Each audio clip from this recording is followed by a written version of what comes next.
Music ناجائز ہے، یہ مسئلہ شرعی جو ہے وہ ہر دیندار آدمی جانتا ہے۔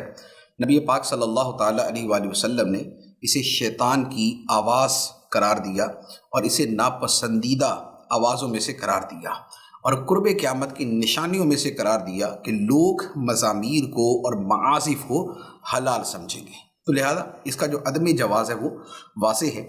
اب یہ ہے کہ بیچنے کے لیے میوزک سناتے ہیں تو یہ سنانا بھی گناہ ہے کہ جب میوزک چلائیں گے تو جو سنے گا اس کے سننے میں یہ معاونت ہے اور گناہ پر مدد کرنا یہ جائز نہیں ہے۔ قرآن مجید کی آیت مبارکہ ہے، فرمایا وَلَا تَعَاوَنُوا عَلَى الْإِثْمِ وَالْعُدْوَانِ، اور گناہ اور زیادتی کے کاموں پر ایک دوسرے کی مدد نہ کرو۔